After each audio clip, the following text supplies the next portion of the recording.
નમસ્કાર વિદ્યાર્થી મિત્રો, તમારું હાર્દિક સ્વાગત છે સમર્પણ એજ્યુકેશન હબની નીટ ઓનલાઈન બાયોલોજી બેચમાં। હું પન્ના પટેલ છેલ્લા 6 વર્ષથી નીટ, સીબીએસઈ અને જીએસઈબીના વિદ્યાર્થીઓને બાયોલોજી ભણાવું છું અને આપણે આજનો જે લેક્ચર છે તો એમાં આપણો ક્લાસ 12નું ફર્સ્ટ ચેપ્ટર એટલે કે સપુષ્પી વનસ્પતિમાં લિંગી પ્રજનન જે ચેપ્ટર આપણે કમ્પ્લીટ કરી દીધું છે। તો એ ચેપ્ટરના રિલેટેડ જે કોઈ બી પીવાયક્યુ છે, એમસીક્યુ જે છે તે આજે આપણે આ લેક્ચરમાં શીખવાના છે। તો વિદ્યાર્થી મિત્રો, આપણો આજે ઓનલાઈન બેચ છે એ બેચની ખાસિયત શું છે કે જેમાં આપણે દરેક ટોપિકને ડિટેલમાં જોઈએ છીએ, એનસીઈઆરટીની લાઇન બાય લાઇન પર આપણે કવર કરીએ છીએ, એમસીક્યુ પ્રેક્ટિસ પણ કરીએ છીએ, પીવાયક્યુ સોલ્વ પણ કરીએ છીએ અને સૌથી મહત્ત્વની વાત એટલે કે જેટલા પણ લેક્ચર થાય છે તે લેક્ચરના રેકોર્ડેડ લેક્ચર અને તમને એની પીડીએફ જે છે એ પણ મળી રહે છે। પણ એ તમને ક્યાંથી મળશે? તો જો વિદ્યાર્થી મિત્રો હજુ સુધી પણ તમે એનરોલ ના કર્યું હોય તો આ જે વિડીયો છે એ વિડીયોમાં નીચે સબસ્ક્રિપ્શન બોક્સમાં તમને લિંક આપેલી છે, એ લિંક પર જવાનું છે। એ લિંક પર જશો, તમે ક્લિક કરશો તો તમને સમર્પણ એજ્યુકેશન હબની જે એપ છે એ એપ જોવા મળશે, જેને તમારે ઇન્સ્ટોલ કરવાની છે। ઇન્સ્ટોલ થઈ ગયા બાદ તમારે તમારો મોબાઈલ નંબર એન્ટર કરવાનો છે, તમારા પર ઓટીપી આવશે, ઓટીપી પણ એન્ટર કરવાનો છે, પછી તમારે રજિસ્ટર્ડ અકાઉન્ટ કરાવવાનું છે જેની અંદર તમારે થોડી ડિટેલ ફિલ કરવાની છે, જેમાં તમારું નેમ આવશે, તમારો મોબાઈલ નંબર આવશે, ઈમેલ એડ્રેસ આવશે અને તમારે સ્ટેટ સિલેક્ટ કરવાનું છે। આ થઈ ગયા બાદ તમારે રજિસ્ટર બટન પર ક્લિક કરવાનું છે। તમે આટલું કરશો તો તમને આ રીતનું એક પેજ જોવા મળશે જેમાં તમારે કેટેગરી સિલેક્ટ કરવાની છે। અત્યારે આપણે ક્લાસ 12 શીખી રહ્યા છે તો તમારે સ્ટાન્ડર્ડ 12 સાયન્સ સિલેક્ટ કરવાનું છે અને સેવ બટન પર ક્લિક કરવાનું છે। એટલું તમે કરશો તો તમને આ રીતનું એક પેજ જોવા મળશે જેમાં તમારે આપણો આ જે કોર્સ છે ફ્રી કોર્સ છે તો તેમાં તમારે વાયટી ફ્રી કોર્સ પર ક્લિક કરશો એટલે તમને નીટ બાયોલોજી સિરીઝ જોવા મળશે કે જેમાં જેટલા પણ લેક્ચર આપણા આ બેચમાં થવાના છે એ બધા લેક્ચરના રેકોર્ડેડ વિડીયો અને પીડીએફ તમને મળી રહેશે। તો વિદ્યાર્થી મિત્રો, જો હજુ પણ આપણું ચેપ્ટર ઓલરેડી કમ્પ્લીટ થઈ ગયું છે અને જો હજુ પણ તમે એનરોલ ના કર્યું હોય તો આજે જ કરાવી દો। અને ચાલો હવે આપણે આપણું આ જે ફર્સ્ટ ચેપ્ટર હતું ક્લાસ 12નું સપુષ્પી વનસ્પતિમાં લિંગી પ્રજનન, તો એના અમુક એમસીક્યુ અને પીવાયક્યુ જે છે આજે આપણે સોલ્વ કરવાના છે। તો ચાલો શરૂ કરીએ। તો વિદ્યાર્થી મિત્રો, પહેલો જે છે પીવાયક્યુ નીટ 2022માં આવેલો છે, કૃત્રિમ સંવર્ધનની પ્રક્રિયામાં જો માદા પિતૃ એકલિંગી પુષ્પ ધરાવતો હોય તો નીચેનામાંથી કયું વિધાન સાચું છે? શું પૂછ્યું છે? કૃત્રિમ સંવર્ધનની પ્રક્રિયા છે એમાં જે માદા પિતૃ છે, માદા પિતૃ એકલિંગી પુષ્પ ધરાવે તો અહીંયા 4 વિધાન આપેલા છે, એમાંથી કયું વિધાન સાચું છે? પહેલું વિધાન છે માદા પુષ્પની કલિકાને કોથળી ચડાવવાની કોઈ જરૂર નથી। બીજું, માદા પુષ્પમાં ઇમેસ્ક્યુલેશન કરવાની કોઈ જરૂર નથી। ત્રીજું, માત્ર પરપરાગનયન પછી જ કોથળી ચડાવવામાં આવે છે। ચોથું, કુકેસર દૂર કર્યા પછી જ તરત કોથળી ચડાવવી જોઈએ। શું ઓપ્શન આવશે આમાં? તો તમને યાદ કરાવું, કૃત્રિમ સંવર્ધન, કૃત્રિમ સંવર્ધનમાં જો પુષ્પ શું છે એકલિંગી છે એટલે કે એની પાસે માત્ર સ્ત્રી કેસર છે તો એમાં બંધીકરણ એટલે કે ઇમેસ્ક્યુલેશનની જરૂર નથી। એ તમે કરશો એટલે કે જે એકલિંગી પુષ્પ છે એના પર પહેલેથી જ આપણે એને કોથળી ચડાવી દઈશું, એમાં ઇમેસ્ક્યુલેશન કરવાની જરૂર નથી। કોથળી ચડાવી દઈશું, પછી જ્યારે એ પરિપક્વ થશે ત્યારે ઈચ્છિત પરાગરજ એના પર છાંટશું, ફરીથી એને રીકોથળી ચડાવી દઈશું, પુનઃ કોથળી ચડાવી દઈશું અને જ્યારે ફળ વિકાસ થશે ત્યારે એને દૂર કરીને ફળ લેવામાં આવશે। એ કૃત્રિમ સંવર્ધન છે। તો અહીંયા તમને વાક્ય આપેલા છે તેમાં પહેલાં એવું કીધું છે કે કોથળી ચડાવવાની કોઈ જરૂર નથી, કોથળી તો ચડાવવી પડશે કારણ કે એમાં કોઈ અન્ય પરાગરજ આવીને એને શું કરી શકે, એના લક્ષણોનું વિશ્લેષણ કરી શકે છે, તો એટલા માટે કોથળી તો ચડાવવી પડશે, પણ ઇમેસ્ક્યુલેશન કરવાની કોઈ જરૂર નથી। આ વાત સાચી છે। માત્ર પરપરાગનયન પછી, જો પરપરાગનયન પછી જ આપણે એના પર કોથળી ચડાવીશું તો તે પહેલાં કોઈ બીજી પરાગરજ આવીને એને પરાગિત કરી શકે તો લક્ષણો ખોરવાઈ શકે છે, તો આ પણ નહીં આવશે. અને પુંકેસર તો દૂર કરવાનો વારો જ નથી, કારણ કે પુષ્પ એકલિંગી છે, બરાબર. તો ઓપ્શન બી આપણો સાચો આન્સર થઈ જશે. આગળ વધીએ. સ્પોરોપોલેનિન પરાગરજના બાહ્ય સ્તરમાં હાજર છે, પરંતુ તે જનન છિદ્રના વિસ્તારમાં ગેરહાજર છે. પરાગરજનું બાહ્ય આવરણ સ્પોરોપોલેનિનનું બનેલું છે, પણ આપણે જોયેલું કે એમાં અમુક જગ્યા છે કે જ્યાં સ્પોરોપોલેનિન ગેરહાજર છે. તો એ જે ગેરહાજર છે, જેને આપણે જનન છિદ્ર કીધું હતું, તેનું જૈવિક કારણ શું છે એ પૂછ્યું છે. કારણ તમને આપેલા છે. જનન છિદ્ર દ્વારા પરાગરજ પોષણ મેળવે છે. જો ત્યાં સ્પોરોપોલેનિન હોય તો પરાગનલિકા બહાર નીકળી શકશે નહીં, કારણ કે તેને તોડવા માટે કોઈ ઉત્સેચક નથી. તે સહાયક કોષોને આકર્ષિત કરવામાં મદદ કરે છે. જનન છિદ્ર માત્ર નરજન્યુ મુક્ત કરવા માટેનું અસ્થાયી માળખું છે. શું જવાબ આવશે વિચારો આનો? તો વિદ્યાર્થી મિત્રો, જો પરાગરજની રચનાની વાત કરીએ તો પરાગરજમાં આ અંતઃ સ્તર છે અને આ બાહ્ય સ્તર, અને જ્યાં બાહ્ય સ્તર ગેરહાજર છે જેને આપણે કીધું છે જનન છિદ્ર. અહીંયા આ રીતે બે નરજન્યુ છે. આ શું છે? નરજન્યુ. તો અહીંયા જ્યારે પરાગરજ અંકુરિત થશે ત્યારે પરાગનલિકા છે એ આ રીતે જનન છિદ્રમાંથી બહાર આવવાની છે.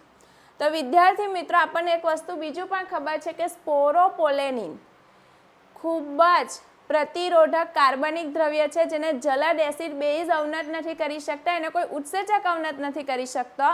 તો એના માટે કોઈ ઉત્સેચક નથી એને તોડવા માટે. તો એટલા માટે એ અમુક જગ્યાએ ગેરહાજર છે કે જેના કરીને પરાગનલિકા સરળતાથી બહાર નીકળી શકે ને વિકાસ પામી શકે. તો એના માટે આ નહીં આવશે, ઓપ્શન બી સાચો આન્સર થઈ જશે. નોટ ડાઉન કરી લો ફટાફટ.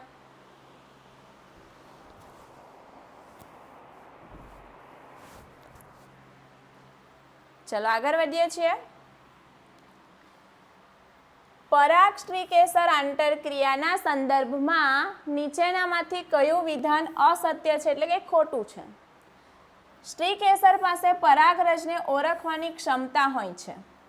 બીજું, અસંગત પરાગરજ પરાગાસન પર અંકુરણ પામી શકતી નથી અથવા પરાગનલિકાનો વિકાસ અટકી જાય છે. આ પ્રક્રિયા સંપૂર્ણપણે ભૌતિક છે, તેમાં કોઈ પણ પ્રકારના રાસાયણિક ઘટકો ભાગ લેતા નથી. પરાગનલિકા પરાગવાહિનીના સ્થળોમાંથી પસાર થઈને અંડક સુધી પહોંચે છે. નીટ 2022નો સવાલ છે. શું જવાબ આવશે? તો જો સ્ત્રીકેસર પાસે કોઈ પરાગરજ પોતાની જાતિની હશે તો એને સ્વીકારશે, અને બીજી જાતિની હશે તો એનો અસ્વીકાર કરશે. તો એ ક્ષમતા છે, આ વાત તો સાચી છે. અસુસંગત પરાગરજ અંકુરણ પામી શકતી નથી અને પરાગનલિકાનો વિકાસ અટકી જાય છે, આ વાત પણ સાચી છે. આ પ્રક્રિયા સંપૂર્ણપણે ભૌતિક છે, વાત ખોટી છે. પ્રક્રિયા કેવી છે? રાસાયણિક છે. જો પરાગરજ તે જ જાતિની હશે તો અમુક રસાયણો સ્ત્રાવ કરશે કે જે જનન છિદ્ર દ્વારા પરાગરજમાં જશે અને પરાગરજ અંકુરિત થશે. તો આ પ્રક્રિયા સંપૂર્ણ રીતે જોવા જઈએ તો એ રાસાયણિક છે, જેમાં રાસાયણિક ઘટકો ભાગ લે છે. તો આ વિધાન ખોટું છે. પરાગનલિકા પરાગવાહિનીના સ્તરોમાંથી પસાર થઈને અંડક સુધી પહોંચે, આ વાત પણ સાચી છે. તો અસત્ય પૂછેલું છે એટલે આપણો જવાબ શું આવશે? સી. બરાબર. ચાલો ધ્યાન આપજો. આવૃત બીજધારીઓમાં અંડકની અંદર ભ્રૂણપુટના નિર્માણ દરમિયાન ક્રિયાશીલ મહાબીજાણુમાં નીચેનામાંથી કઈ ઘટનાઓ યોગ્ય ક્રમમાં થાય છે? અહીંયા બધી ઘટનાઓ આપેલી છે. શું કીધેલું છે? અંડક. શું કીધેલું છે? આ અંડક. અને એ અંડકની અંદર આપણે આ રીતે ભ્રૂણપુટનું નિર્માણ કર્યું છે. તો જ્યારે આ ભ્રૂણપુટનો વિકાસ થાય, કોનામાંથી થતો છે? તો આ કોનામાંથી આખું ભ્રૂણપુટ બને છે? એક સક્રિય એટલે કે ક્રિયાશીલ મહાબીજાણુમાંથી. તો એનો ઘટનાક્રમ અહીંયા આપેલો છે, આપણે ચેક કરતા જઈએ. 3 ક્રમિક મુક્ત કોષ કેન્દ્રીય સમવિભાજન. જો આ જે હશે તો એનું પહેલું સંભાજન થશે અને આ રીતે 2 બનશે, વિરુદ્ધ ધ્રુવ તરફ જશે, ત્યાં એનું સંભાજન થશે, અહીંયા 4 બનશે એટલે આ સેકન્ડ, અને પછી અહીંયા ફરીથી થર્ડ સંભાજન થશે એટલે કેટલા બનશે? 8 બનશે. તો અહીંયા શું કીધું છે? 3 ક્રમિક મુક્ત કોષ કેન્દ્રીય સંભાજન. કોષ દિવાલ પહેલા બનતી નથી, માત્ર કોષ કેન્દ્ર બને છે. તો આ સુધી તો સાચું છે. કોષ કેન્દ્રનું ધ્રુવો તરફ સ્થળાંતર, બધા વિરુદ્ધ ધ્રુવ તરફ જતા રહેશે, આ વાત પણ સાચી છે. પછી કોષ દિવાલનું નિર્માણ થશે. જ્યારે આ મુક્ત 8 કોષ કેન્દ્ર બની જશે પછી કોષ કેન્દ્રનું શું થાય? કોષ દિવાલ બનશે ને આ રીતનો ભ્રૂણપૂટ બનશે. તો આ ક્રમ છે એ ક્રમ તો યોગ્ય જ છે. અર્ધીકરણ વિભાજન. સક્રિય મહાબીજાણુ ઓલરેડી મહાબીજાણુ માતૃકોષનું અર્ધીકરણ થઈને બનેલો છે, તો એમાં અર્ધીકરણ આવશે જ નહીં, તો અહીંયાથી જ આ ખોટું. 2 ક્રમિક સમવિભાજન, 3 થાય છે, 2 નથી થતું. કોષ દિવાલનું નિર્માણ તો છેલ્લે થાય છે, પહેલાં થતું જ નથી. તો આન્સર એ સાચો આન્સર થઈ જશે. નોટ ડાઉન કરી લો.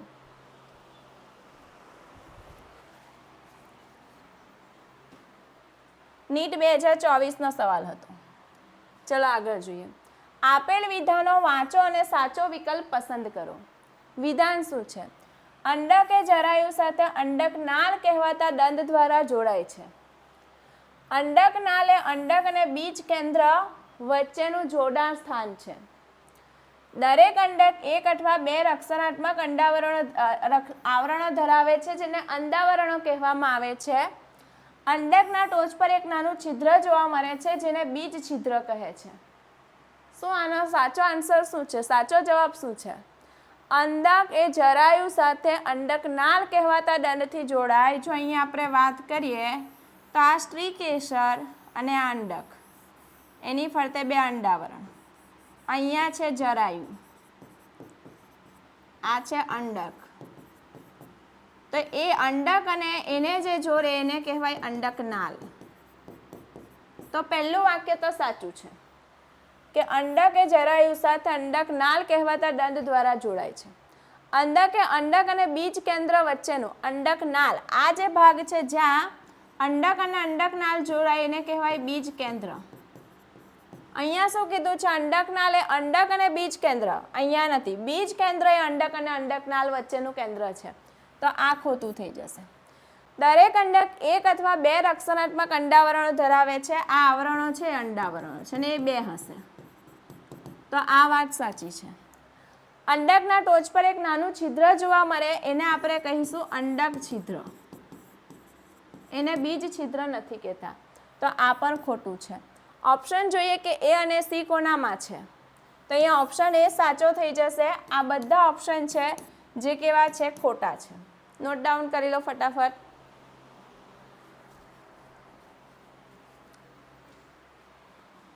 ચાલો આગળ વધીએ. આવૃત બીજધારીમાં માદા જન્યુજનનને ખાલી જગ્યા સ્વરૂપે ઓળખવામાં આવે છે. માદા જન્યુજનનને શું કહીએ છીએ? બીજું અંડક, મહાબીજાણુ માતૃકોષ, ભ્રૂણપૂટ કે પ્રદેહ. શું કહીશું આપણે? અંડક કહીશું. મહાબીજાણુ માતૃકોષ તો અંડકની અંદર જે પ્રદેહ છે એમાંનો કોઈ એક કોષ વિભેદન પામશે, જેને મહાબીજાણુ માતૃકોષ કહીશું. મહાબીજાણુ માતૃકોષ અર્ધીકરણ થાય, 4 મહાબીજાણુ સર્જે, એમાંથી એક સક્રિય બને ને એમાંથી ભ્રૂણપૂટ બનશે, જેને આપણે ભ્રૂણપૂટ કહીશું. અને અંડકની અંદર જે બહુકોષીય મોટો ભાગ છે જેમાં ખોરાકનો સંગ્રહ થાય, જેને પ્રદેહ કહીશું. તો આનો જવાબ આવશે એ અંડક. પરાગરજને ખાલી જગ્યાની હાજરીના કારણે અશ્મિ તરીકે સાચવવામાં આવે છે. વેરી ઇમ્પોર્ટન્ટ સવાલ છે. અધિસ્ટર, પોષક સ્તર, સ્પોરોપોલેનિન કે અંતઃઆવરણ. ફટાફટ આન્સર આવડવો જોઈએ આનો. શું આવશે આનો આન્સર? સ્પોરોપોલેનિન. અંડકનો દેહ કે જે ભાગ વડે અંડક નાળ સાથે જોડાયેલો છે. શું કીધું અત્યારે જ આગળના MCQમાં આકૃતિ ડ્રો કરેલી છે. અંડક અને અંડક નાળ જે ભાગ વડે જોડાય એને શું કહેવાય? બીજ કેન્દ્ર. તો આનો જવાબ શું આવશે? ફટાફટ શું આવશે? બીજ કેન્દ્ર. ચલો નીટ 2015નો સવાલ છે. નીચેનામાંથી કયું વિધાન સાચું નથી? શું કીધેલું છે? કયું વિધાન સાચું નથી? પહેલું વિધાન, કેટલીક વનસ્પતિની પરાગરજ ગંભીર એલર્જી અને કેટલાકમાં શ્વાસ વાહિનીમાં દુખાવો ઉત્પન્ન કરે છે. વાત સાચી છે કે ખોટી છે?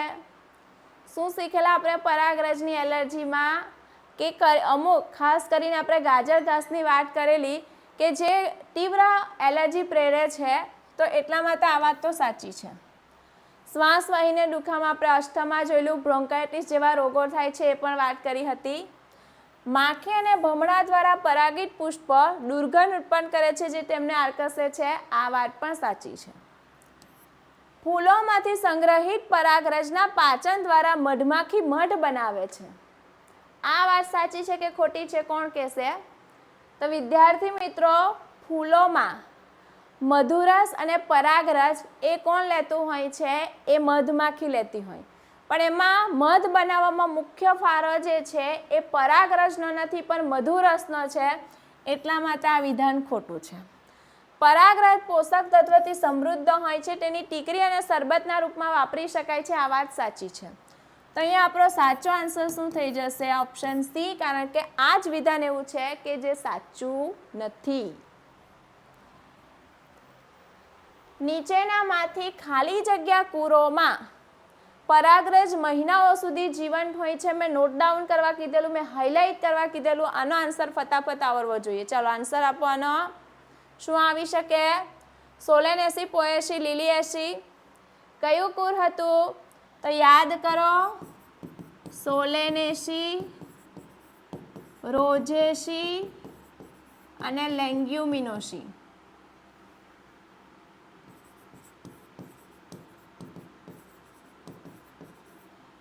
તો અહીંયા કોણ આવી ગયું? પીએસી ને લિલિએસી, એટલે આ તો નહીં આવશે. બ્રાકેસી, લિલિએસી આ પણ ના આવશે. રોઝેસી, લિલિએસી ને પોએસી આવી ગયું, આ પણ ના આવશે. લેગ્યુમિનોસી, સોલેસી અને રોઝેસી, ઓપ્શન ડી આપણો સાચો આન્સર થઈ જશે. નીટ 2023નો સવાલ છે. આવૃત બીજધારીઓમાં અંડકમાં માદા જન્યુજનક નિર્માણની ઘટનાનો સાચો ક્રમ. અંડકની અંદર માદા જન્યુજનક એટલે કે ભ્રૂણપુટ. શું થશે? ભ્રૂણપુટ. એના વિકાસનો સાચો ક્રમ આપણે પસંદ કરવાનો છે. તો અહીંયા તમને એનો ક્રમ ફટાફટ યાદ કરાવું તો સમજો કે આ અંડક છે, અહીંયા મહાબીજાણુ માતૃકોષ છે, એનું આપણે કર્યું અર્ધીકરણ, તો બન્યા 4 મહાબીજાણુ. એમાંથી 3 અવનત પામે, 1 સક્રિય રહેશે. આ છે સક્રિય મહાબીજાણુ. એ સક્રિય મહાબીજાણુ છે કે જેનું ફર્સ્ટ સંભાજન થાય, એટલે પહેલી વાર સંભાજન થાય, વિરુદ્ધ ધ્રુવ તરફ જતા રહેશે. બીજું થશે, 4 બનશે મુક્ત કોષ કેન્દ્રીય, અને ત્રીજું થશે અને આ રીતે 8 બનશે. એ થઈ ગયા બાદ પછી એમાં કોષ દિવાલ બનશે. તો આ રીતે અંડક તલ તરફ 3 પ્રતિધ્રુવીય કોષો, કેન્દ્રમાં એક મોટો કેન્દ્રસ્થ કોષ અને અહીંયા અંડ પ્રસાધન. તો આ રીતની રચના થશે. તો ચેક કરીએ. કાર્યરત મહાબીજાણુના 3 ક્રમિક કોષ કેન્દ્રીય વિભાજન, 3 મહાબીજાણુ અવનત, મહાબીજાણુ માતૃકોષનું અર્ધીકરણ વિભાજન, દરેક ધ્રુવ તરફ 3 કોષ કેન્દ્રનું સ્થળાંતરણ, કોષ દિવાલ નિર્માણ 7 કોષીય ભ્રૂણપુટના નિર્માણમાં પરિણમે. શું આવશે પહેલા? તો મહાબીજાણુ માતૃકોષનું અર્ધીકરણ, એટલે પહેલા આવશે સી. તો અહીંયા આપણે લખતા જઈએ, પહેલા આવશે સી, પછી જોતા જઈએ. પછી શું કીધું છે કે 3 મહાબીજાણુ અવનત પામે, એટલે આવશે બી. પછી શું થાય કે જે કાર્યરત છે તેનું 3 ક્રમિક કોષ કેન્દ્રીય વિભાજન થાય, તો એ આવશે એ. અને જે કોષ કેન્દ્ર બને વિરુદ્ધ ધ્રુવ તરફ જાય છે, તો આવશે ડી. અને છેલ્લે કોષ દિવાલનું નિર્માણ થઈને 7 કોષીય ધરાવતો ભ્રૂણપુટ બને, તો આવશે ઈ. ચેક કરીએ. અહીંયા તો એ છે, ની આવશે. સી, પછી બી, ઈ આવી ગયો, ની આવશે.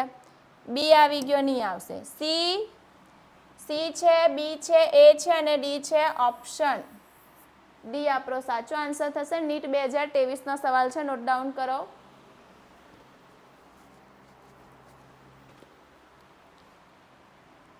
ચલો આગળ વધીએ છીએ. સામાન્ય રીતે આવૃત બીજધારીના ભ્રૂણપુટ ખાલી જગ્યાનો સમાવેશ થાય છે. કોનો સમાવેશ થશે આવૃત બીજધારીનો? 1 અંડકોષ, 2 સહાયક કોષ, 3 પ્રતિધ્રુવીય કોષ, 2 ધ્રુવીય કોષ કેન્દ્ર. તો અહીંયા એક યાદ કરી લઈએ ફટાફટ. ભ્રૂણપુટ, આ છે અંડક તલ, આ છે અંડક છિદ્ર. અંડક છિદ્ર પાસે આ રીતે 3 કોષ છે. આ બંને કોષ જે છે એ છે સહાયક કોષો. આ વચ્ચે છે અંડકોષ. અહીંયા કેન્દ્રમાં જે છે 2 કોષ કેન્દ્ર ધરાવતો ધ્રુવીય કોષ કેન્દ્ર છે અને અહીંયા જે છે એ છે પ્રતિધ્રુવીય કોષો.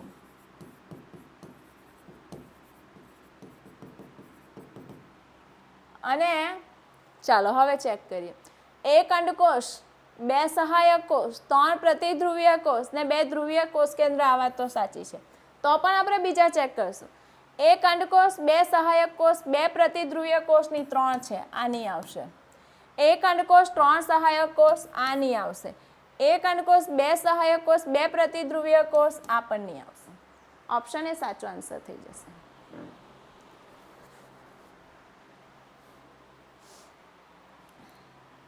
આગળ વધીએ છીએ.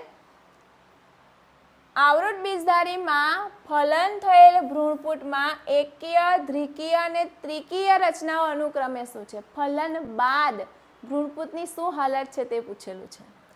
પ્રતિધ્રુવીય કોષો, સહાયક કોષો અને પ્રાથમિક ભ્રૂણકોષ. તો જો એકકીય કોષો, પ્રતિધ્રુવીય કોષો એકકીય છે, સહાયક કોષો એકકીય છે, પ્રાથમિક ભ્રૂણકોષ કોષ છે તો ત્રિકીય છે. તો અહીંયા આપણે ક્રમ જોઈએ છે, એકકીય, દ્વિકીય અને ત્રિકીય. તો પહેલું નથી. સહાયક કોષો એકકીય છે. ફલન બાદ કોણ બને? યુગ્મન જ, એ દ્વિકીય છે. પ્રાથમિક ભ્રૂણકોષ કોષ કેન્દ્ર ત્રિકીય છે. તો એમ જોવા જઈએ તો ક્વેશ્ચન પ્રમાણે આપણને આન્સર મળી ગયેલો છે ઓપ્શન બી. ચેક કરીશું બીજું. સહાયક કોષો એકકીય, પ્રતિધ્રુવીય કોષો એકકીય, ધ્રુવીય કોષ કેન્દ્ર દ્વિકીય, નહીં આવશે આ પણ. સહાયક કોષો એકકીય, પ્રાથમિક ભ્રૂણકોષ ત્રિકીય અને આ છે દ્વિકીય. ક્રમ બદલાઈ ગયો, આપણને આવશે ઓપ્શન બી. સાચો આન્સર થઈ જશે. નોટ ડાઉન કરજો. વિદ્યાર્થી મિત્રો, જ્યારે પણ તમે લેક્ચર અટેન્ડ કરવા બેસો તો તમારે સૌથી મહત્વની એક નોટ લઈને બેસવાનું છે, કાં તો મોબાઈલમાં સ્ક્રીનશોટ લેતા રહેવાનું છે. હવે આપણો નીટ 2016નો સવાલ છે. નીચેનામાંથી કયું વિધાન સાચું નથી? ગલતી અહીંયા કરે છે બધા. ક્વેશ્ચન બરાબર નથી વાંચતા, સાચું નથી, ખોટું નથી, અસત્ય એવા શબ્દ ધ્યાન રાખવા જરૂરી છે. તો અહીંયા સાચું નથી એ પૂછેલું છે. કીટકો જે પરાગનયન કર્યા વગર પરાગરજ અથવા મધુરસ ખાય છે તેમને પરાગ મધુરસ લૂંટારું કહે છે. આ વાત સાચી છે. પરાગરજ અંકુરણ અને પરાગનલિકાની વૃદ્ધિનું નિયમન પરાગરજના રાસાયણિક ઘટક જે સ્ત્રી કેસર સાથે આંતરક્રિયા કરે છે, સંપૂર્ણ રાસાયણિક પ્રક્રિયા છે, એમાં મધ્યસ્થી ઘટકો તરીકે રસાયણો વર્તે છે. તો આ વાત પણ સાચી છે. કેટલીક વનસ્પતિની જાતિઓમાં કેટલાક સરીસૃપમાં પરાગનયન કરાવે છે. ગેકો, ગરોળી અને કાચીરો 3 સરીસૃપ જોયેલા હતા. તો આ વાત પણ સાચી છે. હવે ઓપ્શન ડી કે જે સાચું નથીમાં આવશે કે નહીં આવશે જે ચેક કરીએ. ઘણી જાતિઓમાં પરાગરજ પુષ્પના સ્ત્રીકેસરના પરાગાસન ઉપર અંકુરણ પામી શકે છે, પરંતુ તે જ જાતિની પરાગરજની પરાગનલિકા પરાગવાહિનીમાં વૃદ્ધિ પામે છે. બરાબર સમજો. ઘણી જાતિઓમાં પરાગરજ પુષ્પના સ્ત્રીકેસરના પરાગાસન ઉપર અંકુરણ પામી શકે છે. પહેલી વાત જો કરીએ પરાગરજ સ્ત્રીકેસર આંતરક્રિયામાં, તો પરાગાસન પાસે ઓળખ ક્ષમતા છે કે પરાગરજ એ જાતિની છે કે બીજી જાતિની એ ઓળખી શકે. જો એ બીજી જાતિની આવેલી છે તો એ અંકુરિત જ થતી નથી. ને અહીંયા શું કીધું છે કે ઘણી જાતિની પરાગ અંકુરણ પામી જાય? ના, એ જાતિની હશે, સંગત પરાગરજ હશે તો જ એ અંકુરણ પામશે. વાત અહીંયાથી ખોટી છે. અહીંયાથી સાચું કીધેલું કે જો એ જ જાતિની હોય તો પરાગનલિકા વિકસે, પણ એ જ જાતિની હોય તો એ અંકુરિત થશે અને તો પરાગનલિકા વિકસે.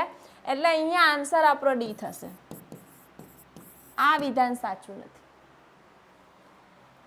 આગળ સાચા વિધાનોના જૂથને ઓળખવાનું છે. વેલિસ્નેરિયાના પુષ્પ રંગીન હોય છે અને મધુરસ ઉત્પન્ન કરે છે. શું કહ્યું છે? આ વિધાન સાચું છે. વેલિસ્નેરિયા વનસ્પતિ કોના દ્વારા પરાગિત થાય છે? પાણી દ્વારા પરાગિત થાય છે, જેના પુષ્પ પરાગરજ પાણીની સપાટી પર મુક્ત કરે છે. તો અહીંયા શું કીધું છે? કોઈ પુષ્પ એના રંગીન બી નહીં હશે અને મધુદ્રવ્ય બી ઉત્પન્ન નહીં કરશે, તો આ તો ખોટું છે. જલીય લીલીના પુષ્પો પાણી દ્વારા પરાગિત થતા નથી, વાત સાચી છે. એ પવન કાં તો કીટકો દ્વારા થાય. મોટાભાગની જલ પરાગિત જાતિઓમાં પરાગરજ ભેજથી રક્ષિત છે, એના પર શ્લેષ્મનું આવરણ આવેલું છે, વાત સાચી છે. કેટલીક જલજ વનસ્પતિઓમાં પરાગરજ લાંબી અને પટ્ટીમય હોય છે, દરિયાઈ ઘાસ, તો એ પણ સાચી છે. કેટલીક જલજ વનસ્પતિમાં પરાગરજ નિષ્ક્રિય રીતે પાણીની અંદર વહન પામે છે, આ વાત પણ સાચી છે. તો અહીંયા ફક્ત સી ડી કીધું, આ નહીં આવશે. એ તો આવે જ નથી, એ ખોટું છે એટલે પણ ના આવશે. એ ખોટું છે એટલે ના આવશે, પણ બી સી ડી ઈ વાળો ઓપ્શન સાચો આન્સર થઈ જશે. બરાબર. આગળ જોઈએ. જરકુંભી અને વોટર લીલી એટલે જલીય લીલીમાં પરાગનયન ખાલી જગ્યા દ્વારા થાય છે. ફટાફટ અત્યારે કીધું કોના દ્વારા? કીટક અને પાણી, કીટક અથવા હવા, માત્ર જલીય પ્રવાહથી કે હવા અને પાણી. ભલે પાણીમાં થાય છે પણ એના પુષ્પ પાણીની સપાટી પર ઉગે છે, તો એનું પરાગનયન સ્થળજ વનસ્પતિની જેમ કીટક અને કોના દ્વારા થવાનું છે? તો કીટક અથવા હવા દ્વારા થવાનું છે. તો ઓપ્શન બી સાચો આન્સર થઈ જશે, ઓપ્શન 2. ચાલો, નીચે આપેલ પૈકી પવન પરાગિત વનસ્પતિમાં કયું અયોગ્ય છે? શું પૂછેલું છે? પવન પરાગિત છે ને કયું અયોગ્ય છે એ પૂછેલું છે. પુકેસર અને સ્ત્રીકેસર સારી રીતે ખુલ્લા હોય છે. શું જોયું હતું? પવન પરાગિત વનસ્પતિમાં પુકેસર સારી રીતે ખુલ્લા છે, જેથી કરીને પરાગરજનું વિતરણ સારી રીતે કરી શકે. પરાગાસન પર હવામાં લહેરાય છે કે પરાગરજને જકડી શકે, તો આ વાત સાચી છે. પ્રત્યેક બીજાશયમાં ઘણા બધા અંડક, આ વાત ખોટી છે. એક અંડક શું છે? એક અંડક યુક્ત બીજાશય ધરાવતા અનેક પુષ્પો શું કરે છે? પુષ્પ વિન્યાસ સર્જે છે. તો અહીંયા ઘણા બધા અંડક, આ વાત ખોટી છે. પુષ્પ નાના અને વધુ તેજસ્વી રંગના હોતા નથી. પવન છે, અજૈવિક પરાગવાહક છે, કોઈ જરૂર નથી, વાત સાચી છે. પરાગરજ હલકી અને ચિકાસવિહીન, આ વાત પણ સાચી છે. આપણો આન્સર 2 થઈ જશે. પરાગનયનના સંદર્ભમાં ખોટું વિધાન પસંદ કરવાનું છે. ખોટું વિધાન નીટ 2023નો સવાલ છે. અજૈવિક પરાગનયનમાં પવન દ્વારા પરાગનયન વધુ સામાન્ય છે. અજૈવિકમાં 2 છે, પવન અને પાણી. તે બંનેમાંથી પવન દ્વારા પરાગનયન વધારે થશે, વાત સાચી છે. પુષ્પ ખરાબ ગંધ પેદા કરે છે, જે માખી અને ભમરાને પરાગિત કરવા આકર્ષિત કરે છે, આ વાત પણ સાચી છે. કીટકોમાં ફૂડા અને પતંગિયા સૌથી પ્રબળ પરાગવાહક છે, ખોટી વાત છે. મધમાખી છે જે પ્રબળ પરાગવાહક છે, મધમાખી, તો આ ખોટું છે. સપુષ્પી વનસ્પતિમાં પાણી દ્વારા પરાગનયન ભાગ્યે જ થાય, માત્ર કેટલી? તો 30 જેટલી પ્રજાતિમાં થાય છે, તો આ વાત સાચી છે. તો આપણો આન્સર થશે ઓપ્શન 3, કારણ કે આપણને શું ખોટું વિધાન પૂછેલું છે. નોટ ડાઉન કરો.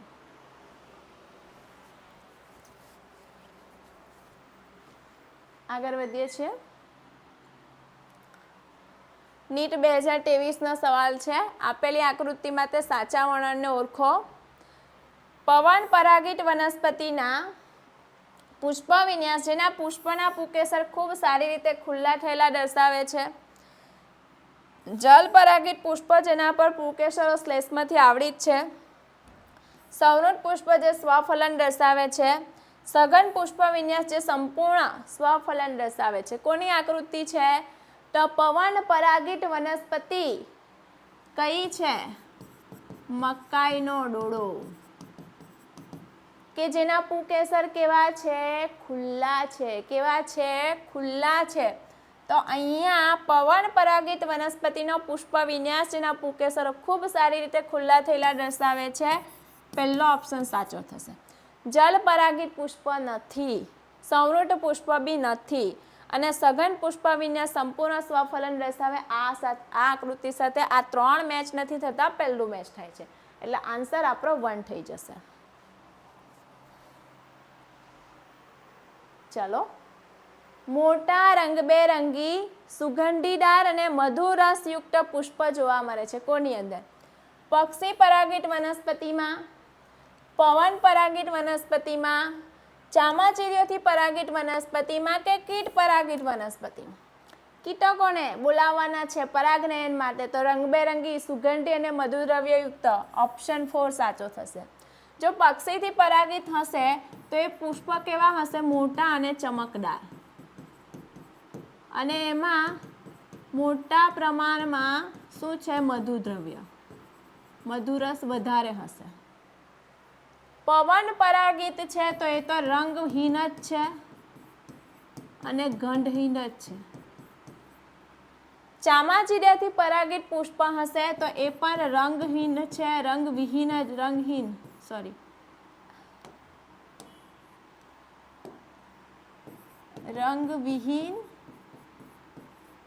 અને સુગંધવિહીન. આ પણ રંગવિહીન છે, મોટા હશે, ફિક્કા હશે અને મોટે ભાગે કેવા? રાત્રે ખીલતા હશે. જો ચામાચીડિયાથી પરાગિત થવું હોય તો. કીટ પરાગિત છે કે જેની સાથે આપણો આન્સર મેચ થાય છે, તો અહીંયા ઓપ્શન 4 આપણો સાચો આન્સર થશે. નીચે 2 વિધાનો આપેલા છે, એકને કથન એ વડે લેબલ કરેલ છે અને બીજાને કારણ આર વડે લેબલ કરેલ છે. કથન એ શું કહે છે કે અનાવૃત બીજધારીઓમાં પરાગરજ લઘુ બીજાણુ ધાનીમાંથી મુક્ત થઈને હવાના વહેરથી ઉપરાય છે, એટલે પવન દ્વારા ઉપરાય છે. હવાના વહેર પરાગરજને અંડકધારીના મુખ સુધી લઈ જાય છે, જ્યાં નરજન્યુ પરાગનલિકાના નિર્માણ વગર સીધા છોડી દેવામાં આવે છે. શું આન્સર આવશે? વિચારો આનો ફટાફટ.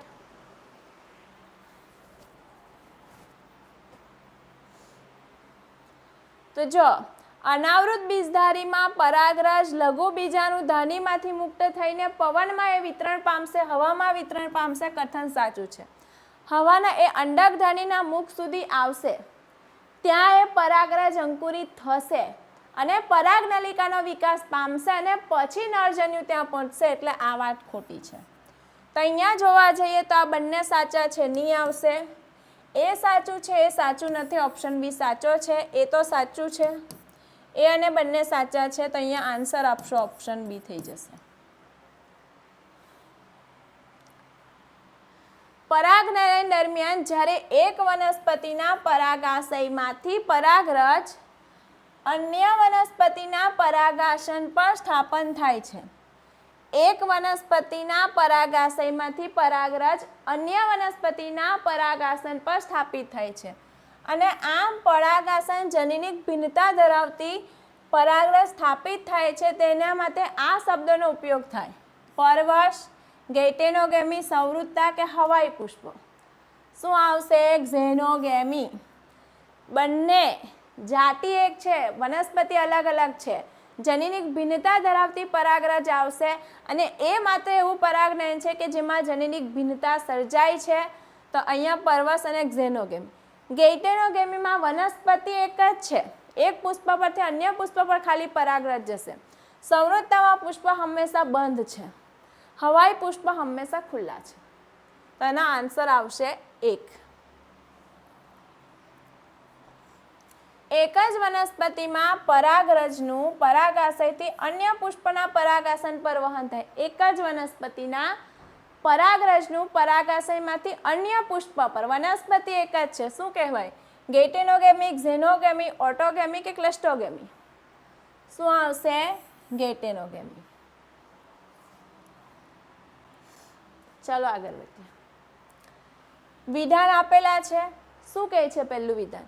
સંવૃત પુષ્પ હંમેશા સ્વફલન દર્શાવે છે. સંવૃત પુષ્પ એટલે આ રીતનું પુષ્પ છે. જેમાં સ્ત્રીકેસર અને પુંકેસર બંને છે, પણ એ પુષ્પ જે છે ક્યારે પણ ખીલતું નથી, આ રીતે બંધ જ છે. તો એ હંમેશા સ્વફલન દર્શાવશે. 100% વાત સાચી છે, એટલે વિધાન એ સાચું છે. સંવૃત પુષ્પનો ગેરલાભ એ છે કે તેમાં કોઈ પરપરાગનયનની શક્યતા રહેતી નથી. બન જ છે, કોઈ પરાગવાહક આવવાનું નથી, કોઈ પરપરાગનયન નથી થવાનું, આ વાત પણ સાચી છે. બંને વિધાન ખોટા, નહીં આવશે. સાચું પહેલું, બંને સાચા છે. વિધાન 1 ખોટું, વિધાન 2 ખોટું. અહીંયા બંને વિધાન સાચા છે. ઓપ્શન 4 સાચો આન્સર થઈ જશે.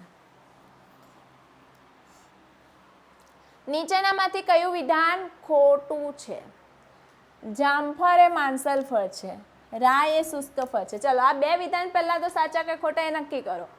જામફળ માંસલ ફળ છે કે જેમાં ફલાવરણ, બાહ્ય ફલાવરણ, મધ્ય ફલાવરણ અને અંતઃ ફલાવરણમાં વિભાજિત છે, વાત સાચી. જેમાં ફલાવરણ વિભાજિત નથી, શુષ્ક ફળ, એટલે રાય, વાત સાચી.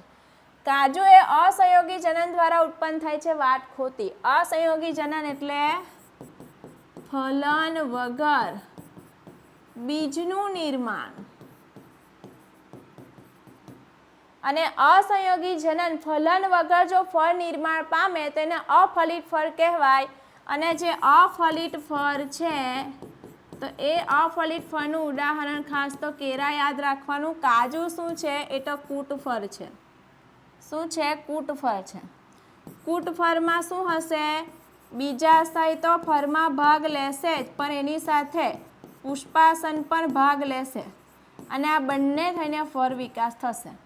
તો અહીંયા આ વિધાન ખોટું છે, આપણો આન્સર આવશે. સ્ટ્રોબેરી કૂટફળ છે, વાત સાચી છે.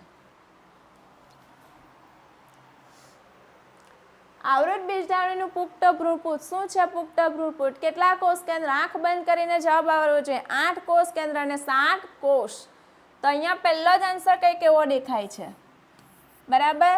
બીજામાં તો 7 કીધું નથી, આપણો પહેલો આન્સર સાચો છે. વનસ્પતિનો એવો ભાગ જે એક સાથે 2 પેરી ધરાવે છે, એક સાથે 2 પેરી ધરાવે. પુંકેસરમાં પરાગરજ, 2 નરજન્યુ સાથે અંકુરિત પરાગરજ, ફળની અંદરનું બીજ ને અંડકમાં રહેલ ભ્રૂણપુટ. શું આન્સર આવશે આનો? પુંકેસરમાં પરાગરજ શું છે? પુંકેસરમાં પરાગરજ શું છે? શું આન્સર આવશે? તો પુંકેસરમાં પરાગરજ છે. એની વાત કરું તો પુંકેસરની અંદર પરાગાશય છે, જે દ્વિકીય છે, બીજાણુજનક છે. પછી એ પરાગરજમાં નરજન્યુ બનશે, જે જન્યુજનક છે. તો અહીંયા 2 પેરી આવશે, એટલે આ આવશે. 2 નરજન્યુ સાથે અંકુરિત પરાગરજ, 2 નરજન્યુ તો ખાલી જન્યુજનક, એક જ પેરી, નહીં આવશે. ફળની અંદરનું બીજ, ફળની અંદરનું બીજ, સમજો કે આ ફળ છે ને એમાં આ બીજ છે. આ ફળની અંદર બીજ છે, એ બીજ કોનામાંથી બનેલું? તો યુગ્મન જ. અને એ યુગ્મન જ કોની અંદર હતું? ભ્રૂણપુટમાં. કોની અંદર હતું? ભ્રૂણપુટમાં હતું. તો અહીંયા શું આન્સર આવી શકે? આગળ પણ જોઈએ, અંડકમાં રહેલ ભ્રૂણપુટ, અંડકમાં રહેલ ભ્રૂણપુટ. અંડક શું છે? શું છે અંડક? કોણ કહેશે? ફટાફટ આન્સર આવડવો જોઈએ. કોણ કહેશે? અંડક શું છે? તો અંડક જે છે એ દ્વિકીય છે, એમાં ભ્રૂણપુટ એ જન્યુજનક છે, એટલે એકકીય છે.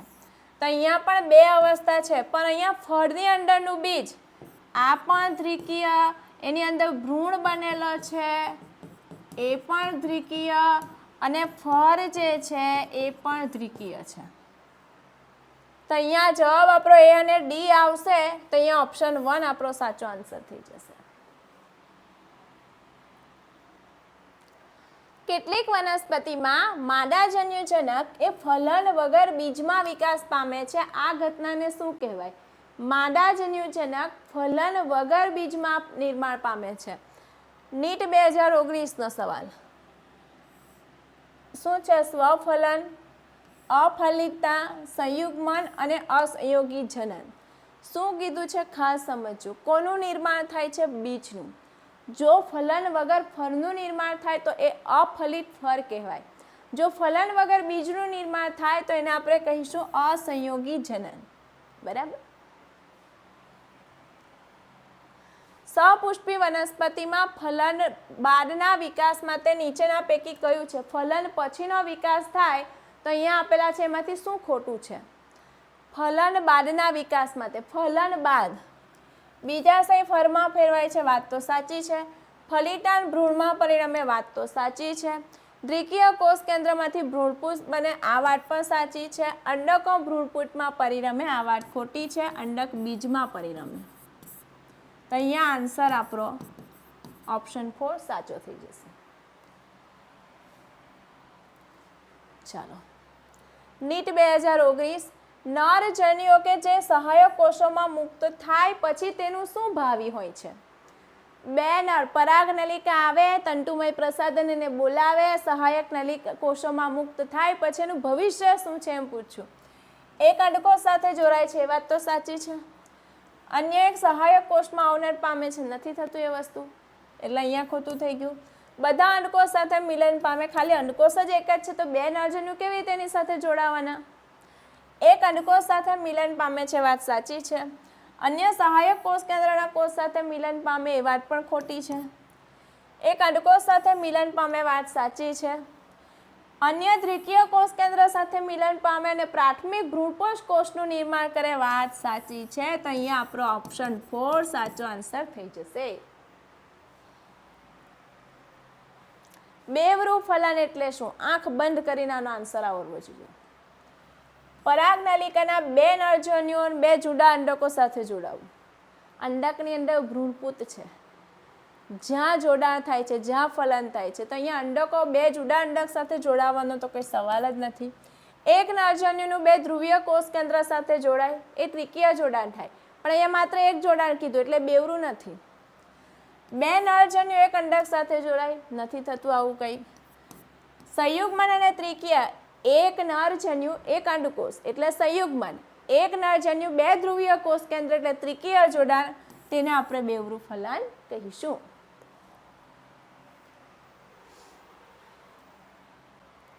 ચલો, આવૃત બીજધારી વનસ્પતિમાં ક્રિયાશીલ મહાબીજાણુ શેમાં વિકસે છે? ક્રિયાશીલ મહાબીજાણુ શેમાં વિકસે છે? ભ્રૂણપોષ, ભ્રૂણપૂટ, ભ્રૂણ કે અંડક? શું બનાવશે? એક સક્રિય મહાબીજાણુ શું બનાવશે? એક ભ્રૂણપૂટ બનાવશે.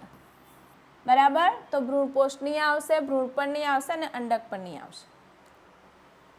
દ્વિસદની વનસ્પતિમાં કઈ બે પદ્ધતિને રોકે છે? દ્વિસદની વનસ્પતિ હોય તો કઈ બે પદ્ધતિ રોકે? સ્વફલન, ગેટેનોગેમી, ગેટેનોગેમી પરવશ, સંવૃત પુષ્પટા અને પરવશ, સ્વફલન અને પરવશ. જો દ્વિસદની વનસ્પતિ છે એટલે શું છે? ઉદાહરણ તરીકે લઈએ કે પપૈયા, તો એક છોડ એવો હશે કે માત્ર માંડા ભાગ ધરાવે, એટલે આ નર પુષ્પ અને આ માદા પુષ્પ. તો આ વનસ્પતિ છે એ કેવી છે? દ્વિસદની છે, કે જેમાં માત્ર કાં તો નર પુષ્પ ધરાવે કાં તો માદા પુષ્પ ધરાવે. તો એ વનસ્પતિમાં સ્વફલન તો નથી જ થવાનું, પણ ગેટેનોગેમી બી નથી થવાની. તો આ બંને પદ્ધતિને રોકે. ગેટેનોગેમીને રોકશે પરવશ જે છે. પરવશને શું કામ રોકવાનું? પરવશ તો કરાવવું પડશે ને, પરાગનયન થવા દેવું પડશે. સંવૃત પુષ્પતાનો કોઈ સવાલ નથી ને સ્વફલન ને પરવશ પણ નહીં આવશે. શું આવશે? સ્વફલન અને ગેટેનોગેમી. ઉદાહરણ પપૈયા. નીટ 2022નો સવાલ છે.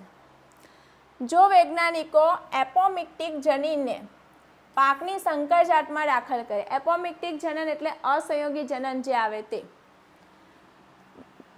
દાખલ કરવામાં સફળ થઈ ગયા હોત તો નીચેના પૈકી શું પરિણામ મળ્યું હોત?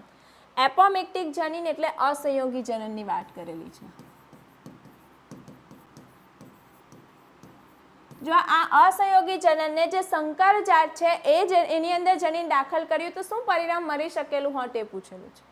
બહુભ્રૂટા જોવા મળી હોત અને દરેક બીજના ઘણા બધા છોડનું નિર્માણ કરી શકતા હોત. આ વાત ખોટી છે, આ નહીં આવશે. સંકર છોડના બીજને લાંબી સુષુપ્તાવસ્થા દર્શાવવાનું શું કામ છે? અસંયોગી જનન એટલે શું? ફલન વગર બીજનું નિર્માણ. કોઈ અન્ય પરાગરજ આવીને પરાગિત કરવી નથી, કોઈ લક્ષણનું વિશ્લેષણ થવાનું નથી. વર્ષો વર્ષ ખેડૂતને સંકર છોડના બીજનો ઉપયોગ કરીને નવા પાક લઈ શકતે આ પરિણામ મળતા. કારણ કે સંકર જાત જો લેવા જાય, એ જાતના બીજને વાવશે ખેડૂત, પછી એ જ્યારે થશે તો કોઈ પરાગરજને પરાગિત કરીને એના લક્ષણનું વિશ્લેષણ થઈ શકે. પણ એ સંકર જાતમાં જો ફલન વગર આપણે બીજનું નિર્માણ કરીએ એટલે કે અસંયોગી જનન પ્રેરીએ તો કોઈ લક્ષણોનું વિશ્લેષણ નહીં થશે ને વર્ષો વર્ષે આપણે એ બીજમાંથી એ જ લક્ષણોવાળા છોડનું નિર્માણ કરી શકશું. ફક્ત સંતતિમાં ઇચ્છિત લક્ષણો વિશ્લેષણ જોવા મળે આ પણ નહીં આવશે. તો આનો ઓપ્શન 3 સાચો આન્સર થઈ જશે.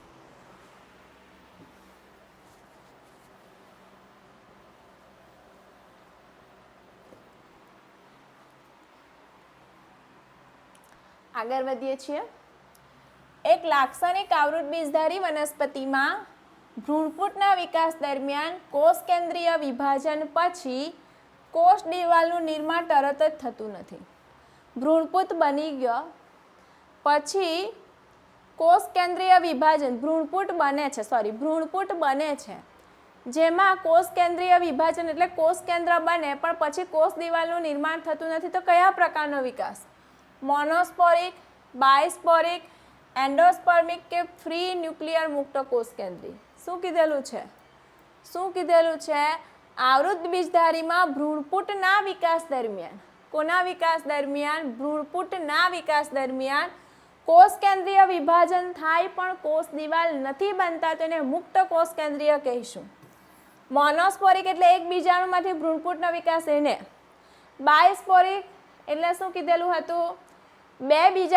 બે મહાબીજાણુમાંથી વિકાસ થાય તે, બરાબર. તો આને આપણે કહીશું, શું કહીશું? Free nuclear. જો દ્વિકીય માતૃકોષ વનસ્પતિના કોષમાં, દ્વિકીય માતૃકોષ વનસ્પતિના કોષમાં રંગસૂત્રની સંખ્યા 24 છે, તો ભ્રૂણકોષ અને અંડકમાં આવેલ અંડકોષમાં રંગસૂત્રની સંખ્યા અનુક્રમે કેટલી? એટલે અહીંયા વનસ્પતિ જે છે એ વનસ્પતિ દ્વિકીય છે, જેમાં 24 છે. હવે આપણને પ્લોઇડી ખબર હોવી જોઈએ. પ્લોઇડી છે ભ્રૂણકોષ, તો આપણને ભ્રૂણકોષની પ્લોઇડી ખબર છે કે ત્રિકીય છે, તો અહીંયા કેટલા થશે? અને અંડકોષ જે છે એ એકકીય છે, તો આના અડધા એટલે આ, અને આ ત્રિકી એટલે 36. તો આનો જવાબ 36 અને 12 આવશે. આ નહીં આવશે. ઓપ્શન બી સાચો આન્સર થઈ જશે અને આ પણ નહીં આવશે. આગળ વધીએ. જનીનિક દ્રષ્ટિએ સ્વફલન અને ગેઇટેનોગેમી વચ્ચેનું મુખ્ય તફાવત શું છે? સ્વફલન અને ગેઇટેનોગેમી.